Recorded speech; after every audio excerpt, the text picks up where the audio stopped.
ئێستا وەرزی پەڵە دەستی پێکردەوە. پەڵەدان بریتە لە تەڕبوونی 30 تا 40 سانتیم زەوی، ئەویش لە خاکێک بۆ خاکێکتر ئەیگۆڕێ. ئەگەر خاکەمان لمی بێت تەڵعاً ئەمە کەمتری ئەوێت بۆ تەڕبوون، ئەگەر خاکەمان گڵی قورس بێت زیاترێ بۆی ئەو 30 سانتینە تەڕ بێت لە ئەرز، ئەوە پێڵە حاڵەتی پەڵەدان. یانی کەواتە لە وڵاتی ئێمە 70 میلیم تا 100 میلیم بارانبارین ئەتوانێت پەڵە بدات. پێوەڵێن حەقە پەڵە، ینی 5 کاتێکی زۆر گونجاوە بۆ ئەوەی پەڵە بدات و بۆی دانەوێڵە بکەین. ئەویش ئەو کاتە بۆ ئەوەیە کە گەنم مانچاند گەنم گەشە و نمایەک بکات پێش ئەوەی سەرما دەست پێ بکات.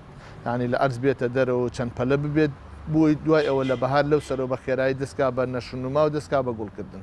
هەر کاتێک لەم وەرزە تەخیر بوو پێڵن پەڵە تەخیر بووە، پەڵەکە دوێتە کاتێکی درەنگەوە. بەڵام ئیساش سوپاس بۆ خواکە کاتێکی خراپ نییە، چونکە جەو ئەو سەرمانە هاتووە، هێشتا گەنم توانای ئەوە هەیە کە گەشە بکات. ترسی ئەوەمان نییە کە ئیمساڵ وەزەی گەنم خراپ بێت، بەپێی ئیمساڵ بڕە ئیشەڵا گەنم باشە بێت.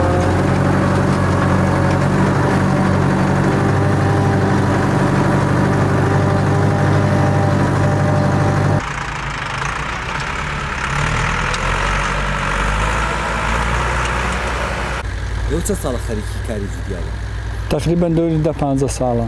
باشە، بەپێی ئەو ڕێژەیە کە تۆ کاتە ساڵانەکە کردوتە، ئەم ساڵ لە چاو ساڵانی ڕابردووە پەڵەیان باش بووە، ینی لە چەندی مانگەوە عادەتەنە بێت پەڵە بات، ئەم ساڵ چەند بووە، بۆچی پەڵە لەو کاتانەیە کە تەخیرە بێت کێشەی ئەوە بۆ جوتیار کە تەخیر بوو کێشەی ئەوەیە فریای کشت و خاڵەکەی ناکەوێت بە ڕێکوپێکی جوان بیکا.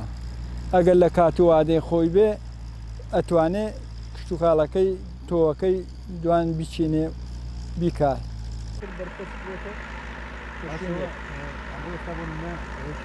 مەسەلا ئەرزەکانی بەپیتە باشە و جەوەکەی لەبارە. مەسەلا پار ساڵ سەرما بوو، تەسیری لە هەنارەکانیش کرد، لە باخە هەنارەکانی کرد زۆربەی وشک بوو. بۆ دوورینەوەکەی مەسەلا دەڕاستە نەبوو، بە داز بوو، یا بۆ هینەکەی بە ئەرزم کردی جوود بوو، گاجود بوو.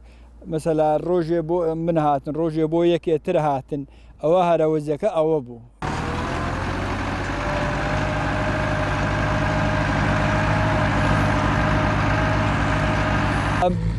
بە ئەرز تا ئەرز فەرقەکە، مەسەلەن هەیە یەک بەدە، هەیە یەک بە 20، هەیە یەک بە 30، مەسەلا ئەبرێ.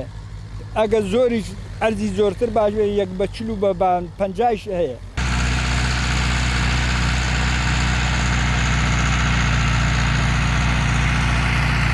شت بە قسە ناکرێت، بە عەمەلی ئەکرێت. سەرۆکی حکوومەت فەرمۆی ئێمە ساڵە داهاتوو ترێ سادر ئەەکەین، نازانم چی و چی سادەکەی، بە قسە نابێت، بە کردەوە وێشە پشتێ وانی جوتیار و باخەوان بکە هەتا ئەوانی شۆق و زۆقێکیان بێ زیاتر لەسەر ئەرز و ئاوەکانیان بەکاری بێنن، ئیسفادەی بۆ حکوومەتی چوو بۆ وڵاتەکەی خۆشمان بێت.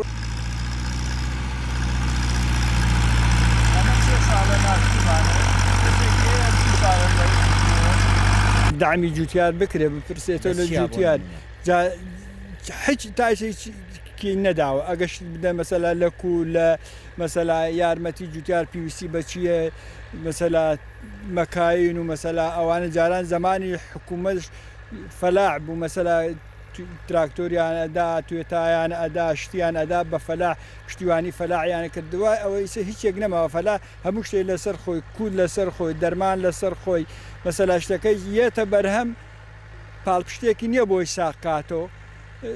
ڕنج بە خەسارە بێ ساڵێکی تر دەستی تێناچێ. ئەو عەزیەت و زەحمەتەی ئەم ساڵ کێشاوی ساڵەتر هەم دووبارەی کاتەوە شۆق و زۆقێکی نییە، چکای بەروبوومەکەی وەرچایەوە بە خەسارە دەچێت.